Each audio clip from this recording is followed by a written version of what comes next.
E aí também, quando comecei, me vi naquela situação assim, bom, abri, e agora? Mas antes disso, como foi que você fez? Porque eu já entendi que você... Olha o que ela fez, gente. Ela acabou de falar, né? Só para resumir aqui.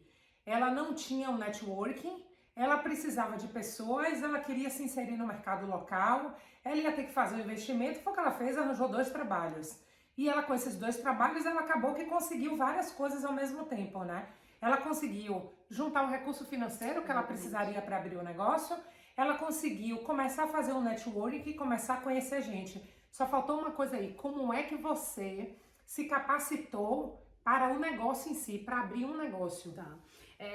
Existe um tipo de Sebrae aqui nos Estados Unidos, ele se chama SBDC, que é Small Business Development Center. Para alguém que tenha vontade de empreender, é muito legal você procurar o seu estado aí. Se tiver alguém que queira empreender aqui nos Estados Unidos, está em algum outro estado, SBDC, e aí você põe o nome do seu estado do lado. Esse SBDC, ele funciona como um Sebrae, então eles oferecem muitos cursos e por um baixo investimento, sabe? Então o que eu fiz? Eu falei, eu não faço a menor ideia de como abrir um negócio, de como gerenciar, de como contratar alguém, de lufas. Aham. E meu marido trabalhando tempo integral, eu fiz tudo por mim. Então assim, eu aproveitei esse tempo que eu tava nas lojas para poder me especializar e para poder entender como funcionava o mercado, para poder entender como abre um negócio, como que tira uma licença, como tudo. Aham. E ao mesmo tempo me preparar para poder, como que eu vou dizer? Para poder aprimorar a minha técnica também. Ou seja, durante esses 9 meses que você ficou, você conseguiu tanto ver a parte do negócio, quanto começar a se capitalizar, começar a fazer seu networking. E aí, ok, você abriu o salão. Gente, eu conheci Lu quando ela abriu logo o salão, porque foi quando eu cheguei aqui. Porque isso, ela começou a contar essa história, ela veio para aqui em 2014, em 2016 foi que Fiz a minha ela micro fez a micro. e o primeiro curso foi em 2017. O primeiro curso foi em 2017 e em 2018 ela abriu o salão. E eu me lembro que eu cheguei lá porque eu também sou a doida da sobrancelha. Então, eu já cheguei aqui procurando alguém que fizesse sobrancelha e me indicaram ela, né? Me falaram, ela é maravilhosa e eu já fui pra lá. O salão lindo, pequenininho, como ela tá falando, 10 metros quadrados, mais 10 metros quadrados de pura lindeza, como se fosse uma amostra de tudo que ela tem nesse estúdio. Porque ela é muito cuidadosa, ela é muito... a gente percebe o cuidado em cada objetozinho que tem aqui. Depois eu vou até mostrar uma coisa para vocês. Mas aí, você abriu. Primeiro cliente, e aí? Você abriu e você fazia o quê? Como é que você atraiu os clientes? Não, abri, cheguei lá no primeiro dia e falei, e agora, meu Deus, o que eu faço, né? O que eu fiz? Como essas moças tinham aceitado serem minhas modelos, elas foram minhas primeiras modelos, então assim, em troca do trabalho, eu acabei pedindo que elas fizessem review, que elas pudessem falar sobre o meu trabalho com outras pessoas, e se elas poderiam indicar pelo menos mais uma cliente ou 2 clientes. Foi assim que começou. Eu também usei muito de rede social, Facebook, Instagram estava ainda começando. No Facebook tem um grupo de brasileiros que chama Brasileiros em Michigan, alguma coisa assim. E eu comecei a falar de micropigmentação, que eu tava abrindo um estúdio e tal, eu comecei a falar nesse grupo. E de lá veio uma das minhas primeiras clientes, que ela é minha cliente até hoje. Isso eu me sinto extremamente honrada, sabe? E foi assim, foi meio que boca a boca também. Essa primeira cliente, ela me trouxe mais 3 clientes, que foram trazendo aos pouquinhos, uma a uma. Mas assim, é paciência, sabe, Dri? É o que eu sempre falo. Eu ia pro estúdio, não tinha uma cliente agendada. Então, assim, eu ia pra lá pra ficar treinando. E eu olhava pra tudo aquilo e, assim, eu realmente coloquei o meu coração ali, sabe? Eu acho que isso é alguma coisa que as pessoas realmente veem aqui, elas se sentem, assim, abraçadas e elas se sentem no universo aqui da Luciana's Makeup mesmo. Porque eu sempre sonhei, eu sabia que todo mundo tem que começar de algum lugar, Claro. todo mundo começa pequenininho, sabe? Mas, assim, dentro de mim, era aquilo, eu tinha que fazer dar certo, não tinha plano B. Então, assim, pra mim era aquilo ou aquilo e tem que dar certo, tem que fazer dar certo. Eu acho que é algo que eu trouxe muito, assim, da minha carreira anterior, o fato de eu ter estudado praticamente a minha vida inteira, estudei pra concursos e enfim, isso sempre me trouxe muito foco, sabe? Então, eu acredito que eu tenho muito foco no que eu faço. E assim, eu sempre tento fazer tudo da melhor forma possível. Eu comecei com essa carreira de micropigmentação porque tudo que eu via no mercado, eu falava, gente, não é possível, tem que ter alguém que faça alguma coisa melhor, sabe? E assim, vindo do Brasil com esse olhar que a gente tem, eu falei, tem coisa melhor, eu sei que existe. E assim, eu sempre soube que eu tinha pra mim, assim, acho que isso é meio do empreendedor, né?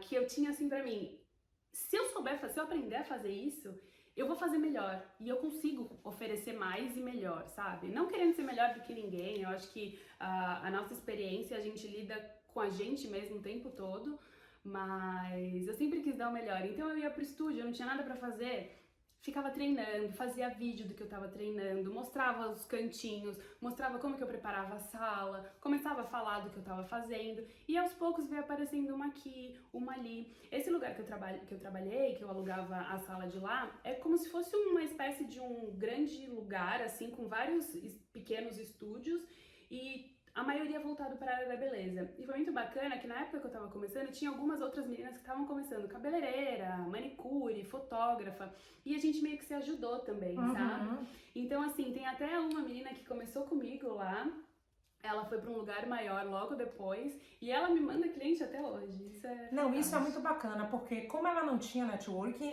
ela já falou aqui pra gente o que que ela fazia, mas ela procurou um lugar também onde ela não ficasse isolada, porque se você já tem um centro de estética, de coisas ligadas à estética, à beleza, que tá todo mundo ali pequenininho com estrutura, as pessoas vão se ajudar, né? Não vão canibalizar o negócio, porque são negócios diferentes. Inclusive aqui nos Estados Unidos, eles não têm a cultura de ter salões como a gente tem no Brasil, que você vai no salão de beleza e você consegue fazer tudo. Não, é tudo muito específico. Você vai fazer a sobrancelha, você vai fazer a sobrancelha. Você vai para o manicure, você vai para o manicure. Você vai para o cabelo, você vai para o cabelo. Então, é tudo muito segmentado. E quando você escolheu ir para um lugar como esse, é legal porque um vai ajudando o outro.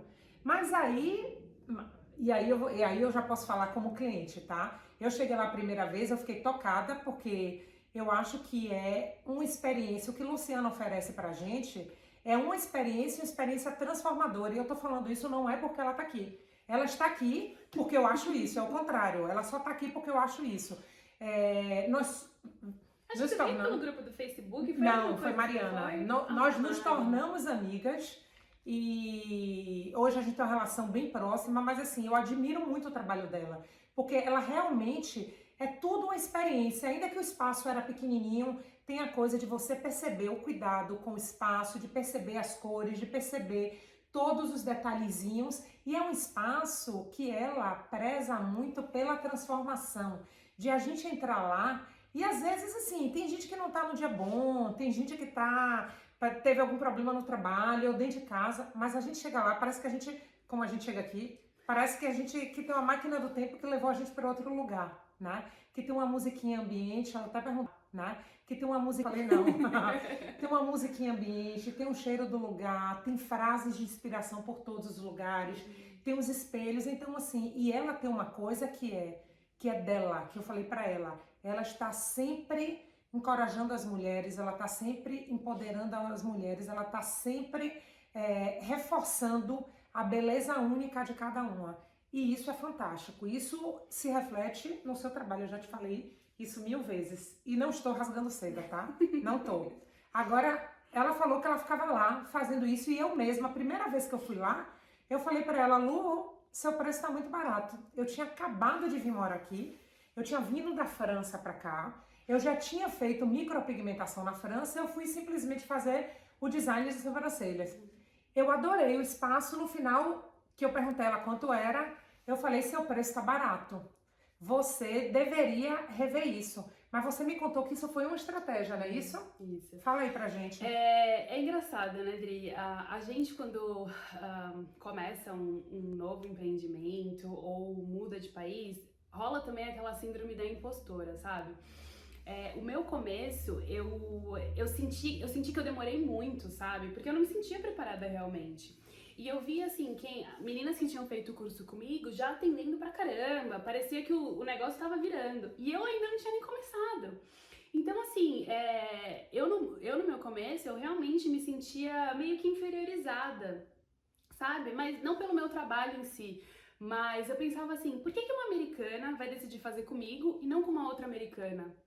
Se elas têm a mesma cultura, falam a mesma língua, têm as mesmas histórias de infância e tal, têm relações assim, né? Aham. Então, assim, eu acho que me senti um pouco inferiorizada e o que que aconteceu? Como eu demorei um pouco também, depois do curso, pra começar a atender, abrir o espaço, eu falei, bom, o que que eu vou fazer? Hoje eu não indicaria essa estratégia pra ninguém, tá? Mas na época foi a forma que eu encontrei. Eu acabei entrando no mercado pelo preço. Então, o que que eu pensei? Se eu cobrar um pouquinho menos do que a maioria cobra, talvez as pessoas se sintam incentivadas a querer vir fazer comigo. E uma vez que a cliente estivesse aqui, ela ia ver todo esse universo, ia entender toda a experiência. Porque assim, pra mim não é só sobre sobrancelha, sabe? Da mesma forma que você falou, eu penso na experiência, sabe? Então assim, toda vez que eu entro aqui, eu penso eu tento pensar com a cabeça da cliente, sabe? Então, assim, eu coloco uma música, eu tenho um café, meu café é servido numa xícara, não é num copo de plástico, tem todo esse ambiente rosa. Então, assim, as clientes se sentem realmente, é o que eu falo pra elas, eu não quero que você se sinta num negócio frio, calculista, que tá aqui só pra, sei lá, sabe, resolver seu problema e tchau. Não, eu quero que você se sinta em casa. Então, assim, tem toda uma atmosfera feminina, todo mundo se sente aqui. É engraçado que, assim, às vezes até maridos vêm com as esposas e eles falam, tem uma cerveja no frigobar, eu falo, gente, fica à vontade, se sinta como se você estivesse na casa da sua melhor amiga, sabe? E é bem assim que elas se sentem. Tem um aroma de rosas, ela recebe um roupãozinho, ela tem uma cobertinha. Então, assim, eu tento fazer disso uma experiência tão agradável. E é muito legal que eu tenho uma playlist específica do estúdio, né? E assim, são músicas tranquilas, calmas e tal. E algumas viram pra mim, Indri, e falam assim, essa música tocou no meu casamento. Você cria uma empatia logo de cara, É né? maravilhoso, sabe? É maravilhoso.